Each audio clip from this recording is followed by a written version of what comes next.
I wanted to create the relationship of my dreams. So I thought, who do I have to be in order to create this? I used to be so fixated on getting a result. Like, I want to get the result to the point where I would basically self-sabotage, and the anxiety was basically be repelling, which understandably, because if you've ever had it done to you where someone came off as too desperate or too eager, just they don't seem present and they don't seem like they're having fun. So I know what that feels like. You know what it feels like when you feel good. So that was my goal. How do I feel good?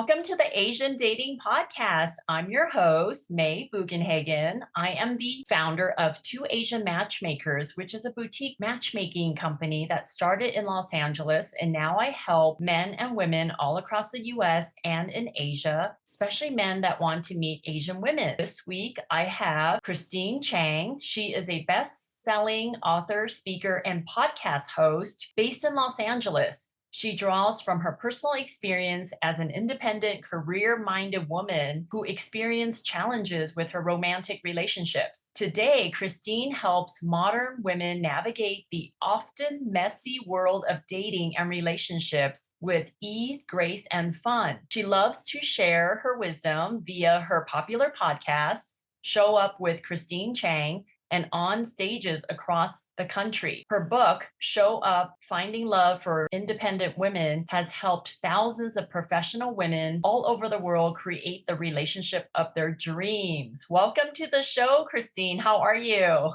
Thank you so much. I'm doing pretty good. In LA, the sun's still shining. And I mean, that's the best thing about LA, right? It's the weather. So overall, everything's great. Yes, yes. Tell the audience a little bit. I know I read your very impressive bio, but just kind of in your own words, how did you get started and what made you decide to write the book and to help other women navigate their romantic relationships? Sure. So I like to make it clear from the beginning that I'm not a therapist. I'm not a psychologist.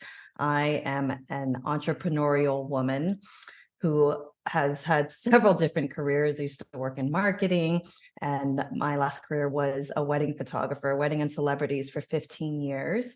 And I'm also currently in career transition as well. I don't know if you want to talk about this podcast. That's probably a whole separate conversation because I talk a lot about the emotions regarding career transition. But my background is an entrepreneurial woman who had trouble with dating for many years before I met my husband. And I know what it feels like to be there, which is not fun. And especially if you're high performing, I feel that it could be hard to go there with the emotions or even be vulnerable to talk about. There's tons of dating solutions out there, tons of dating solutions, but I want women to feel less lonely and seen and know there's nothing wrong with you, because I used to think that was the baseline feelings. Is there something wrong with me? Because I feel like I have a good family. I know how to make money. I got cool hobbies that I'm good at. Why is this one sliver of life so challenging for me? And so I did the work. I did personal growth. I dove into lots of different modalities, from therapy to going to certain conferences to having conversations with my parents. And it's not easy to be there, but I knew what I wanted. I wanted to create the relationship of my dreams. So I thought, who do I have to be in order to create this? And it was a journey really to coming comfortable in my own skin, owning who I was. I just want to be happy and feel good. I used to be so fixated on getting a result. Like, I want to get the result to the point where I would basically self-sabotage, and the anxiety would basically be repelling, which understandably, because if you've ever had it done to you where someone came off as too desperate or too eager, just they don't seem present and they don't seem like they're having fun. So I know what that feels like. You know what it feels like when you feel good. So that was my goal. How do I feel good? And so that's why I wrote this book. And it was based on many years of dating. And I used to blog a lot as well while I was a photographer. And I would share my work along with some of my personal growth stories. And then when the pandemic hit, basically all events stopped completely. And I had already thought about leaving wedding photography for a while. It was hard to leave because the money was good. My community was there. I'd worked all these years to build a reputation. It was really hard to leave. And then the pandemic happened, all events stopped. So I thought, hey, what am I going to do now? This kind of like nudged me. And so with nothing to do, and also with I guess it's my coping mechanism is to be productive. I wrote my book in 3 months. It looks like this, and it's available on Amazon. I wrote it in 3 months, and I knew exactly who I was talking to. It's basically the old me, but it's a high performing woman who, again, feels like, is there something wrong with me? Like, I need some clarity points. I love helping women connect the points of what exactly are you looking for? What do you want? And a lot of these things you also learn by dating more, right? Dating is a great way to look at oneself instead of let me find out about this person. What are you learning about yourself? And as I would date more, I would kind of update my lists or, and learn certain things about myself. And so it's kind of a blueprint. My book is a blueprint to help women connect those dots faster. Now, what age do you suggest a woman dive into exploring exactly who they're looking for? Like, is there an age that you thought, you know what, a 25-year-old should pick up this book right now, or a 30-year-old, or like what point in time should someone really take their dating lives seriously? I think it depends on the person. I think some people, they tend to want to settle down earlier. Where I live in LA, it tends to be later. People joke about like Peter Pan syndrome here. In big cities, people tend to marry later. I think if you have that feeling that you want to create something serious, that is when you should pick up my book or listen to dating podcasts or things like that, or marriage podcasts. But you might learn in the process too. Hmm, I thought I wanted something serious, or I thought I wanted to get married. And you might learn in the process, actually, I don't. Yeah, actually, I don't. But if that's what you want in the moment, I think my book is great, great to read to help you get clarity to create what you're looking for. Now, you mentioned that you did a quite a bit of self-help and went to different courses or retreats and things like that. Like, what was something that really opened up your mind to helping you with your situation? Like, was there something that someone said or a conference you went to that was like, wow, this was well worth the money? Absolutely. There's been so many aha moments and basically opening up, to date well and create the relationship you want. You really have to be open. There was one called, it's a funny name, Awesomeness Fest is the name of the conference. They shortened it to A Fest. And it attracts a lot of people who are high performers who they work hard and they party hard and they want to be the change in this world, like people who just want to like eat life up. And it also attracts a lot of people who feel like they're the black sheep in their family. That's what I've noticed by the people that I've met. Like they didn't really fit in growing up. And I remember when I went the first time, I feel like I found my people, like people who see me and who understand. And it kind of gave me a safe space to be self-expressed because they're in general are not judgmental because there's the people who the conference attracts are naturally very open-minded, which makes one feel very safe. Because I grew up in a home, I mean, immigrant Asian parents, it's not uncommon that they're judgmental and they could be very critical and all that.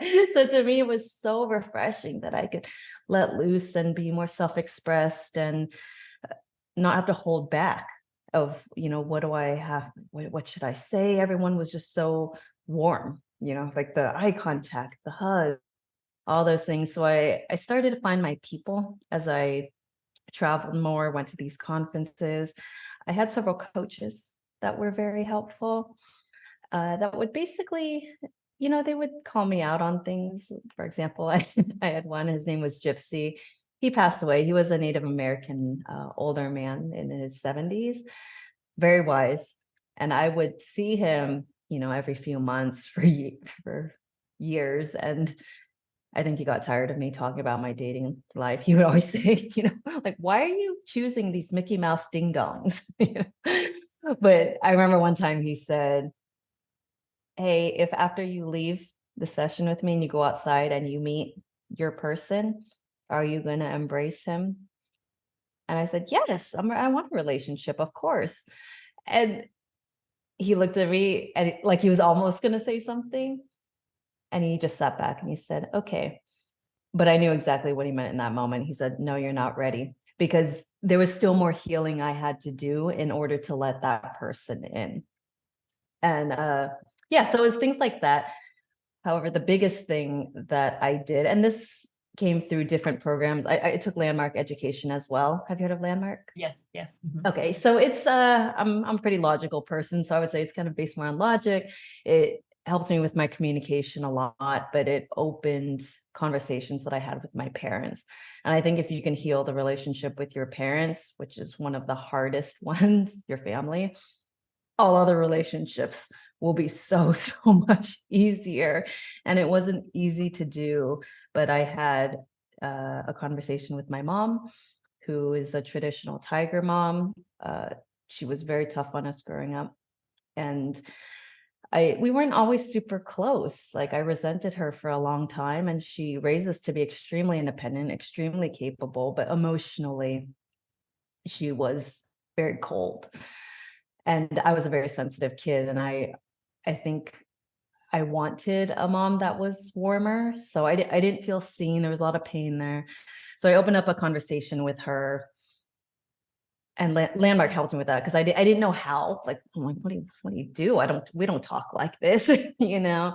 And I basically called her, and the coach basically helped me say, like, like, does your mom know that you love her? I'm like, "Well, she should, you know, I'm her daughter."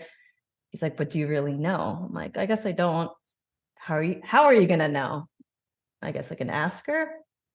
Like, you could ask her. So that's what I asked her. And I said, hey mom, I'm doing this program. And I wanted to ask you a question. And she's like, sure. So I asked her, do you know that I love you? And she said, no. She's like, you know what? No, I don't always know. She said, you're not like your sister. I don't feel like I understand you all the time. I feel like you've always been against me as a child. And it basically opened up our relationship. That was a huge turning In point. English or Chinese?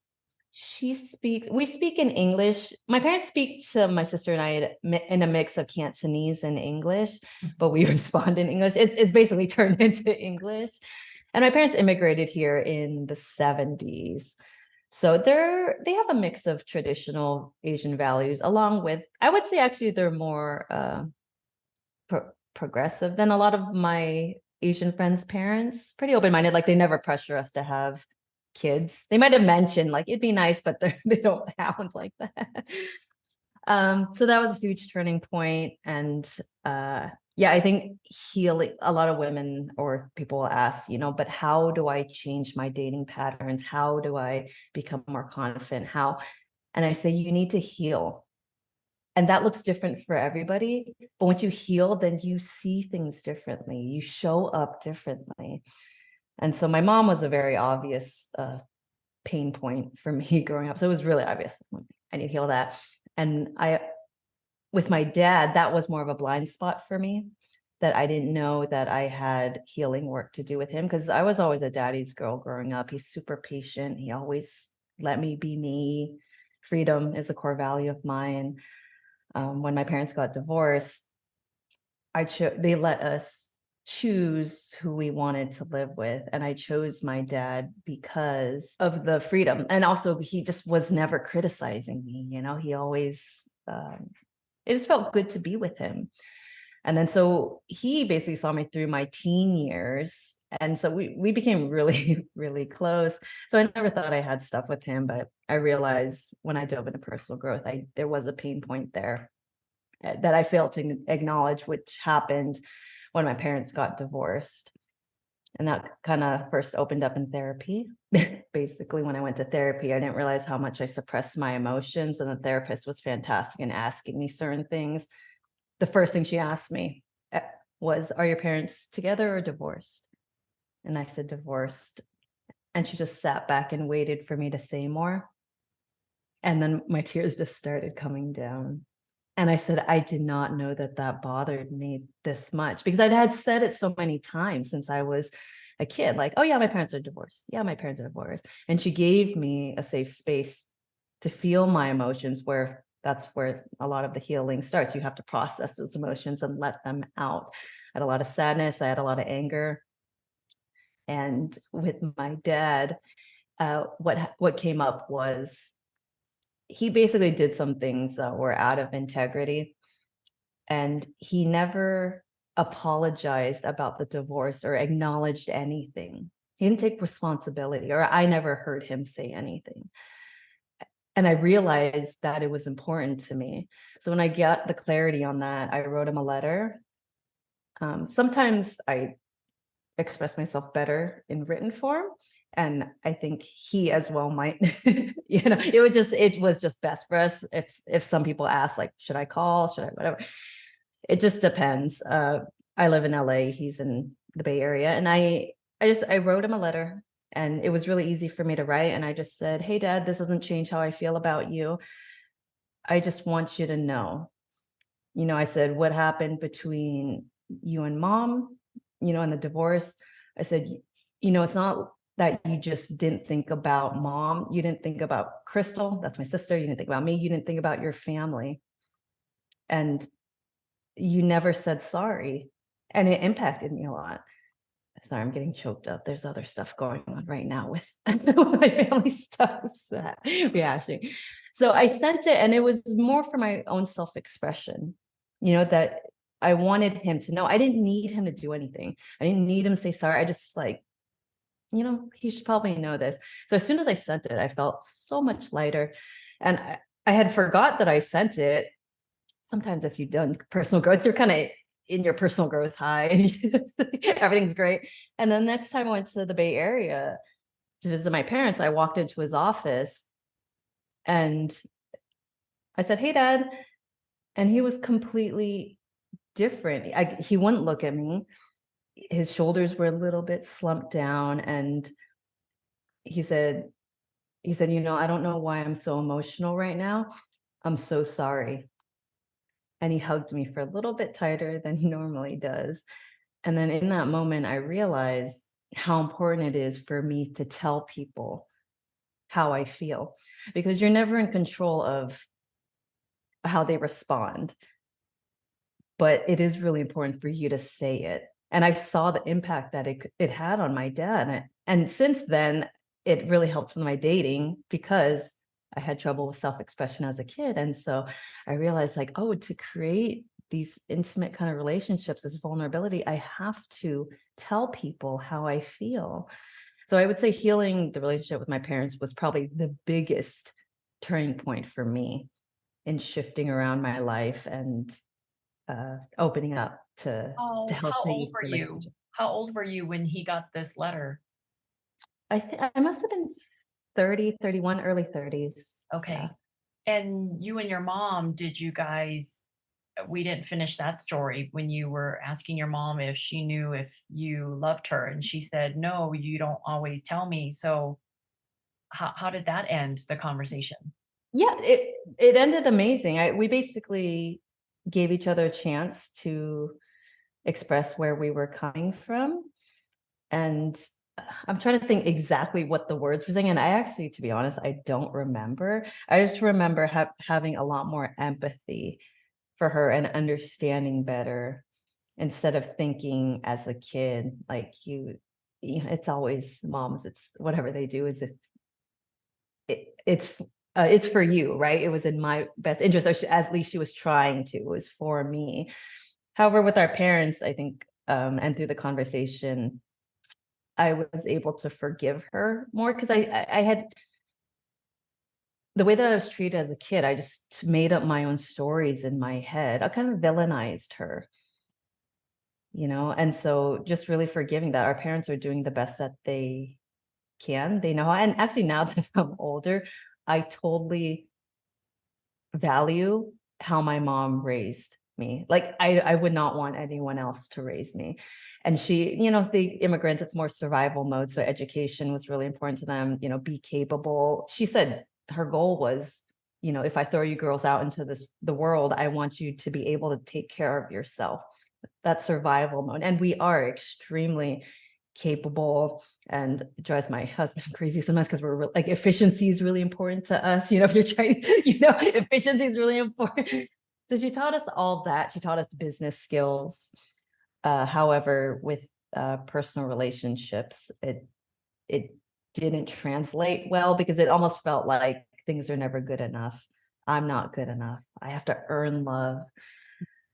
That's what I thought. And a lot of high achievers, it's not uncommon that they feel that way as well, because we're used to being in the climb, right? We like being in that uncomfortable space of building. But when it comes to love, it almost feels unfamiliar if someone just loves you for you and you don't have to do anything.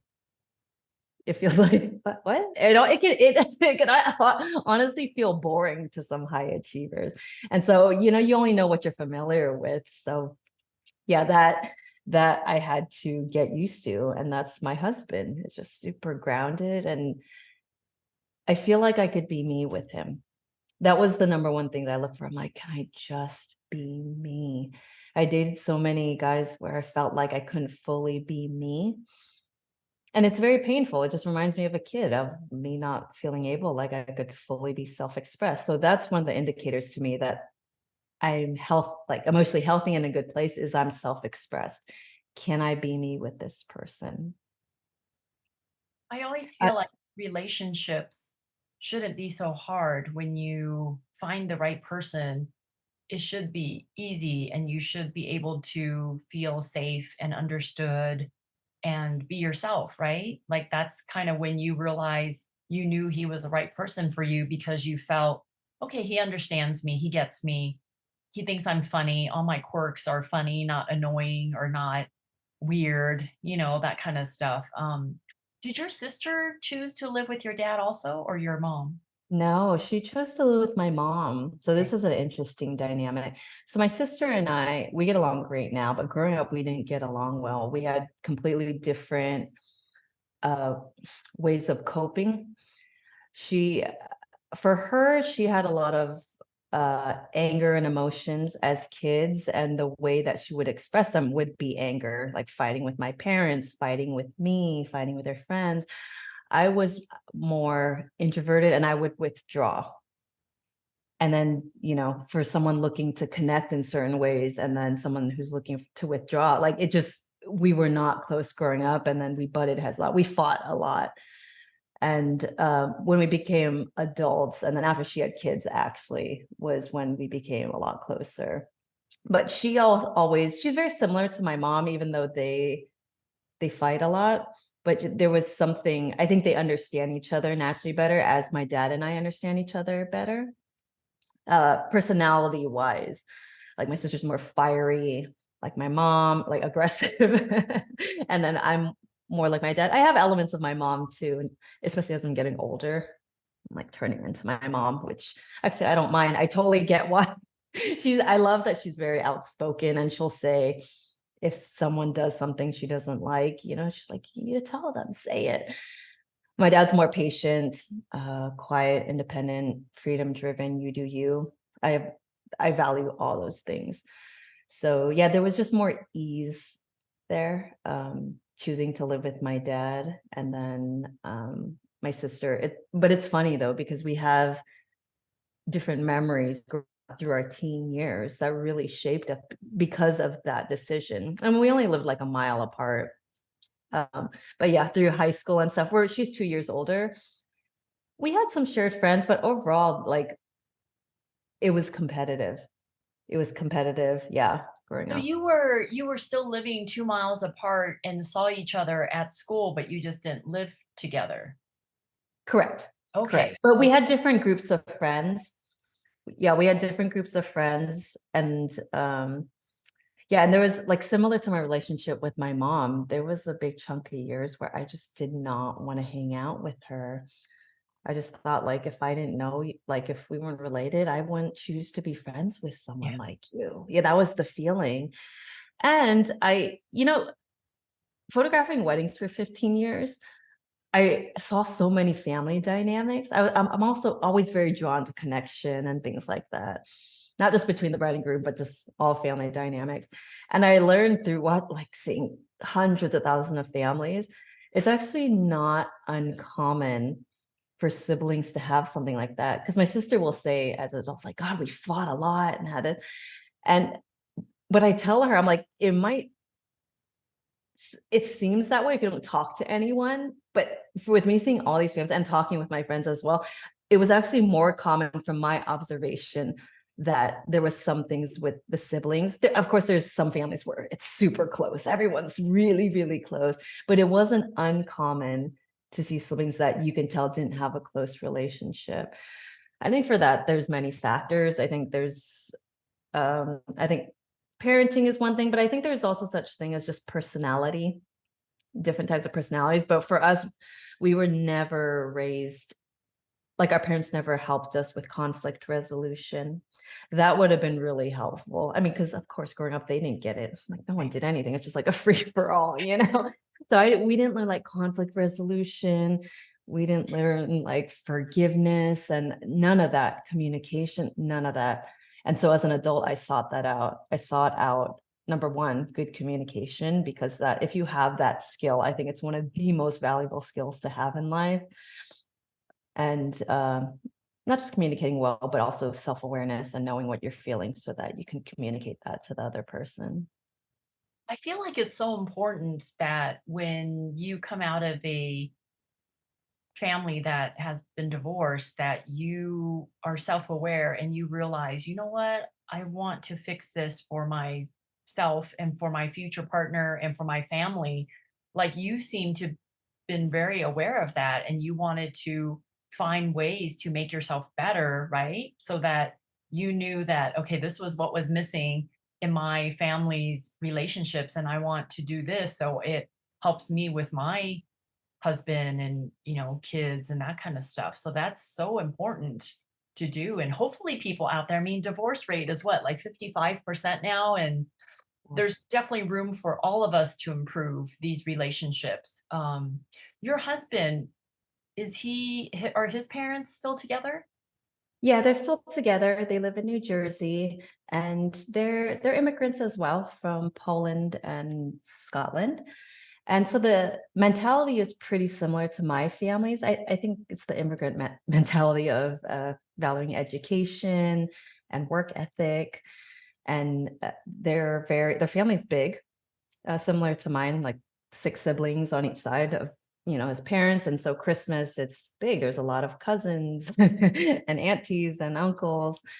And yeah, they're still together, and it's funny because I just am so fascinated by human, like, relationship dynamics and human behavior. So I was so eager to meet my husband's parents and family for the first time, because you learn so much about a person by seeing their family. And more I see how I'm like, you are your dad. I'm like, you're exactly like your dad. And my husband's not into personal growth as much as I am. He's open to it. And that was something that was important to me, that someone's at least open to it.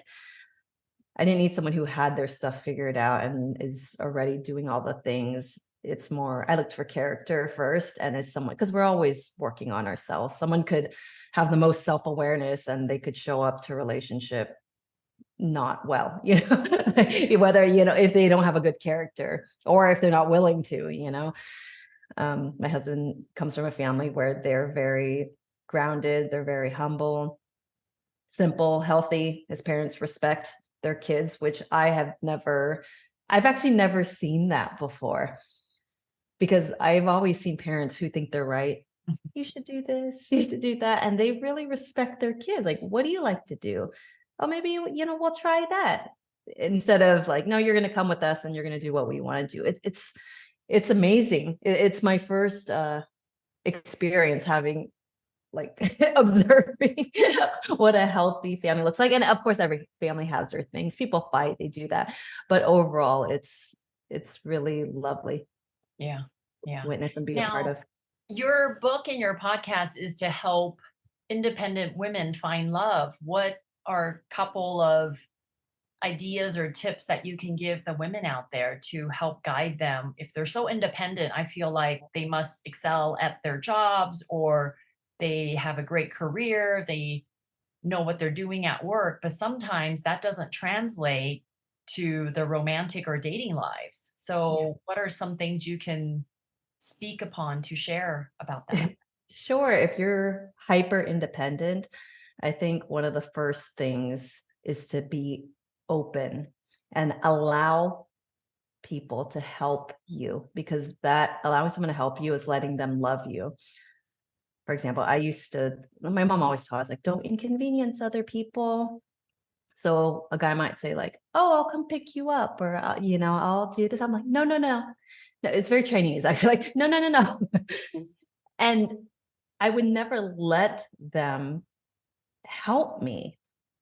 And so with that habit, you almost train, like, I found myself in relationships where I was almost like chasing the person instead, because the people who wanted to do that, I would never let them do that. So to let people help you, and actually it was an aha moment for me when I had girlfriends over one night for a dinner party. And then they're cleaning up for me. And I felt so uncomfortable. I said, stop, I'll do it later. Don't worry. And one of them looked at me and said, oh my gosh, can you please just let us help you? And it clicked for me, I have a problem. I don't let people help me. So it was really learning that, is uncomfortable at first, but letting people do that. That's a big one. So one, being open; to let people help you, let them love you. That's a big one. And let me think. I have so many nuggets, but I think one thing to look out for, I think high performers can also focus a lot on the other person and like have their checklist. And while there's certain things that do matter, of course, what's valid, what you're looking for is what you're looking for, but doing more introspection and having the awareness of how do you feel when you're with them, because that to me is the sign that you've met your person or that you're in a good place. Am I self-expressed? Do I feel comfortable with him? You know what it feels like when you feel good and when you're thriving, and your friends also know what that looks like. So I usually tell people, you know, your trusted friends, whenever you bring someone new around, and if they give their opinion on whether they like him or not, they're not really looking at him. And his choice. They're not like, oh, cool, he's at this and this, and he does this for work. They're looking at you because they know what a good version of you looks like. So if you're relaxed, if you're showing up the way, like how you show up with your friends, they know what that looks like. So if they say he's good for you, that's what they're looking at. And conversely, if you're anxious around him and they could tell like you're not being you, that's when they might say like, I don't know. I don't I don't know if he's good for you. Yeah, that's true. That's true. I know you said, let people help you, let them love you. Another thing that I took some time to get used to is it's okay to ask for help. It's okay to say, hey, can you grab some ice on your way here? I'm not inconveniencing them, but rather they actually feel good to help you, especially if they offered to help, right? And I was the same way, kind of like, oh, I don't want them to be inconvenienced. Like, I don't want them to drive out of their way, pick me up, and then go on a date. Like, but yeah, actually, if they offer, they want to do that for you. So if you say yes, it actually makes them feel good that they are doing something for you. So it actually does take some time to be okay with accepting help and asking for help. And so now I'm not afraid to ask for help, because if someone says yes and they can help you and makes them feel good and it works, it's like a win-win for all of us, right? Absolutely. And they Yeah. can always say no too. Maybe they're busy. Like, I'm so sorry. Can you ask someone else? Because my meeting's running late. And that's it. You'll get a no.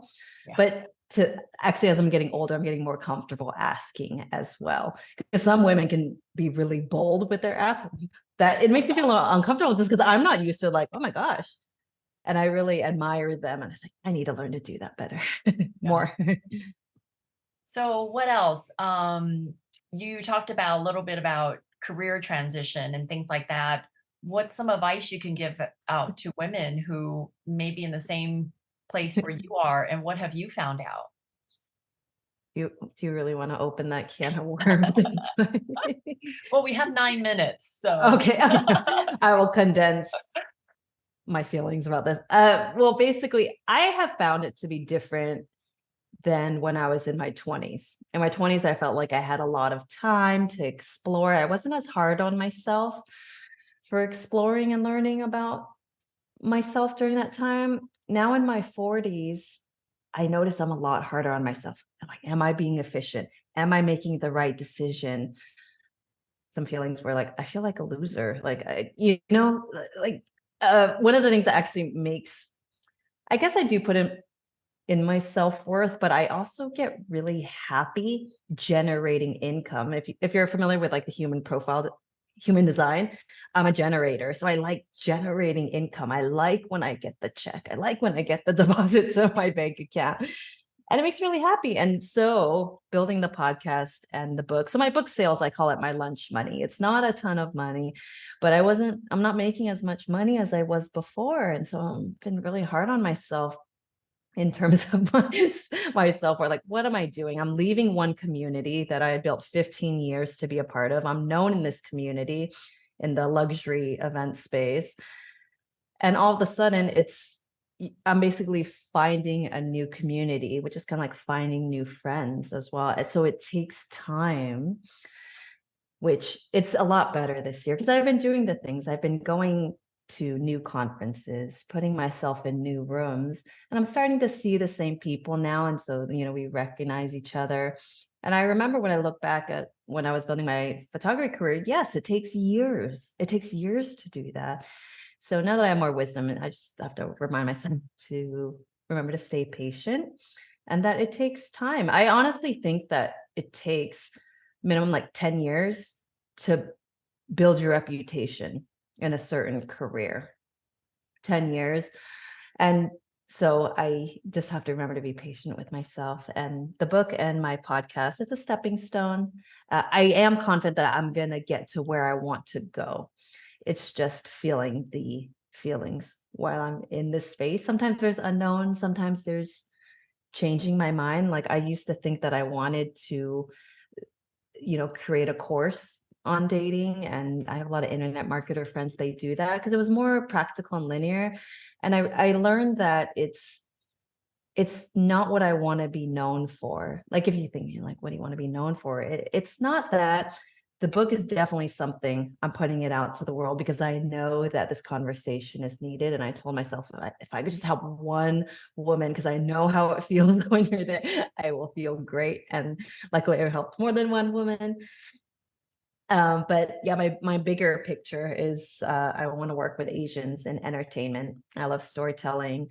I love to write. I love to direct and produce. And that takes a lot of networking, and there's a lot of unknown. You could do all the right things, but it comes down to luck, who you know, in addition to talent as well. But I've been meeting some really cool people, and I feel like dating is something that, and love and relationships with our parents is something that everyone can relate to, and most people have fun talking about it.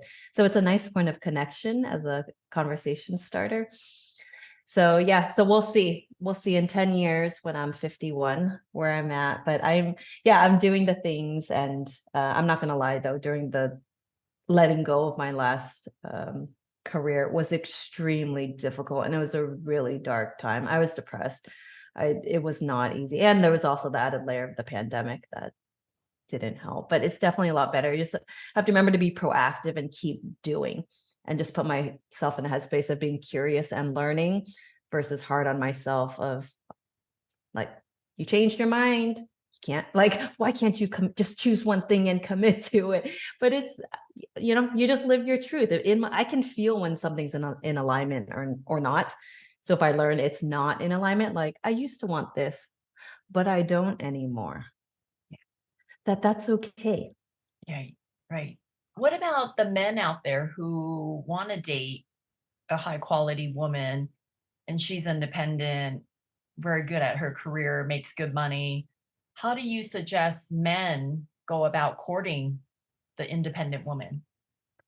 That's the tricky thing about dating today, is because everyone's different. So I think this is why communication is really important. because I know some independent women who they get offended almost if a guy will open a door for her, which I'm different from that, because I kind of like some of those old school things, she might think like I could do it myself. To me, I like some of the old school dating habits. My husband's great at that. He, when we're walking on a sidewalk, he always takes the street side, opens the car door still. That I like. And he wants to pay, even though I don't need him to pay, he wants to pay. And that makes me feel good. It makes me feel taken care of and like he cares. So I think it takes time to learn what that woman likes and doesn't like. And you only learn by dating them, right? You might suggest, actually, one thing I saw a guy do, which I thought was great, because a lot of women, they don't feel comfortable being picked up, especially for the first date, because of safety, especially these days. He sent her a message and said, I would love to take you out. Let me know. Like, I would love to send a car for you, but if you don't want that, I can just meet you at the restaurant, giving her a choice. And that I thought was really well done. But yeah, with men, I talk up to a lot of men on my podcast, and they said it is like, they're so unsure because women are different. Some like text, some like calls. And I think, if this piece of advice is so annoying, but it's true. Like, if you just be you and you're genuine in your interest, you just can't go wrong, and you're going to learn throughout the night, on the second, third, fourth, fifth date, you're just going to learn more and more about them. But I think just showing up, number one, and yeah, just being you, because some men, I think they say they want an independent woman, but that comes with whatever you want. There's always the flip side of it too. I see a lot of men, they say they want that, but they find them difficult to be with.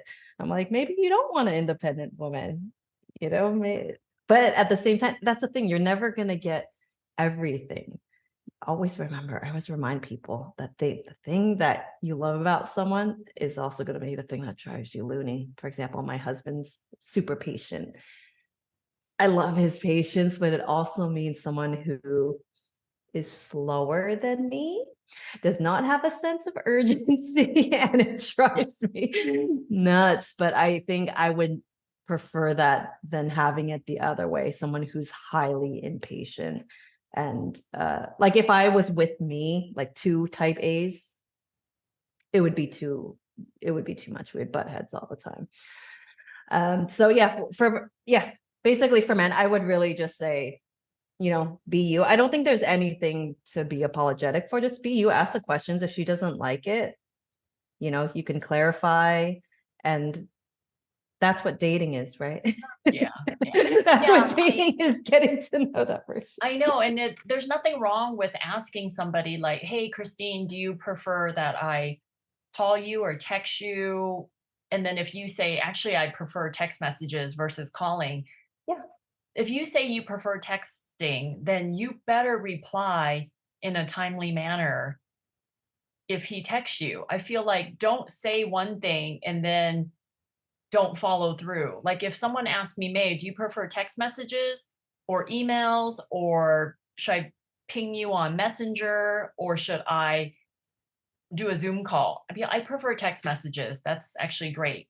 I always reply to text messages in a very, very, very timely manner, because I say that's my preferred communication. If you say you prefer phone calls, then you better answer your phone if he calls you. Oh, You know what I mean? absolutely. Yeah. 100%. And I've seen that, actually. I've seen a lot of women do that, where, I mean, it's one thing if you're not interested, I'm like, then be clearer about it. Like, don't waste anyone's time, but with the texting, if you see his message, because I used to do this because I didn't want to seem overly eager. I wouldn't text back right away.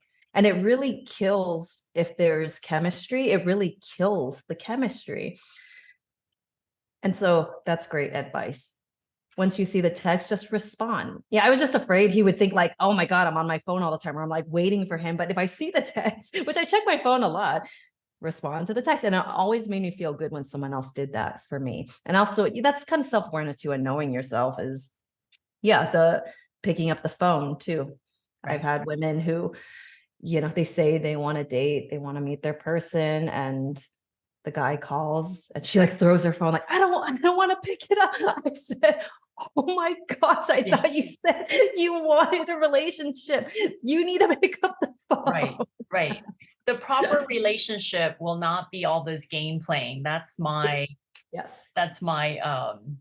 words of wisdom. But Christine, thank you so much for your time, for joining me and telling me your stories and all that. And I will put all of your information in the show notes. And any last words of wisdom before I let you go? Oh, I mean, no words of wisdom. I was actually going to say, because I talked so much during this episode, I would love to have you on my podcast, because so many people are interested or curious about having a matchmaker. And I would love to hear more of your dating tips, because I'm sure you've seen all sorts of people. You've heard all the requests and things like that. People who say one thing, but they do another. So I would really love to have you on my podcast. I would gladly accept that invitation. So, well, thank you so much, Christine. And thank you everybody out there listening. Please like or subscribe to this channel. I appreciate any feedback you have. Put in the comments or just email me at may@twoasianmatchmakers.com. And thank you very much and have a good day, everybody. Bye. Bye, Christine.